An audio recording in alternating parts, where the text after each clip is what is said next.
તાપી જિલ્લાના સામાજિક સમરસતા મંચ દ્વારા કલેક્ટરને રજૂઆત. વ્યારાના જિલ્લા સેવા સદન ખાતે સામાજિક સમરસતા પંચ દ્વારા કલેક્ટરને આવેદનપત્ર આપી જણાવ્યું હતું કે રાજ્યના અભ્યાસક્રમમાં શ્રીમદ ભાગવત ગીતાના ભાગનો સમાવેશ થવાની કેટલાક લોકો અંગત સ્વાર્થે અને રાજકીય તૃષ્ટિકરણ માટે વિરોધ કરી રહ્યા છે. તેને કડક શબ્દોમાં વખોડીએ છીએ અને શ્રીમદ ભાગવત ગીતામાં દર્શાવેલ મૂલ્યો અને સિદ્ધાંતો કોઈ પણ ધર્મ, જાતિ, પંથ કે મંત સંપ્રદાયોનો ઉલ્લેખ કરી અને કહેવાય નથી.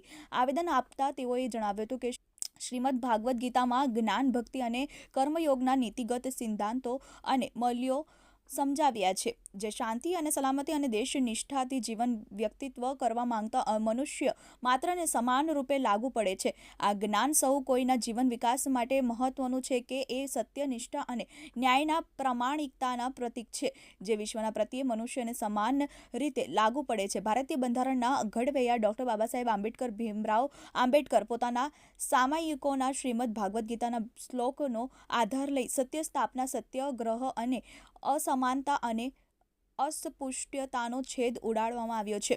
જીવન જીવવાના મૂલ્યો નિર્દેશ કરતી ગીતાએ ધાર્મિક ગ્રંથની સાપેક્ષ માર્ગદર્શન સિદ્ધાંતો છે. શ્રીમદ ભાગવત ગીતામાં દર્શાવેલ સદ્ગુણોનું વિદ્યાર્થીઓના પ્રારંભિક જીવનમાં સંવર્ધન થાય ભવિષ્યના પ્રબુદ્ધ અને શક્તિશાળી ભારત માટે અનિવાર્ય છે. શ્રીમદ ભાગવત ગીતાના જીવન મૂલ્યોના પાઠ કોઈપણ ભેદભાવ વિના ભણાવવામાં આવે છે, તે જેને કોઈપણ જાતના વિરોધે વિચલિત થયા વિના ચાલુ રાખવું જોઈએ તેવું સામાજિક સમરસતા મંચ તાપી જિલ્લા દ્વારા કલેક્ટરને આવેદનપત્ર આપતા જણાવ્યું હતું. Bureau report, TV eighteen news, Tapi.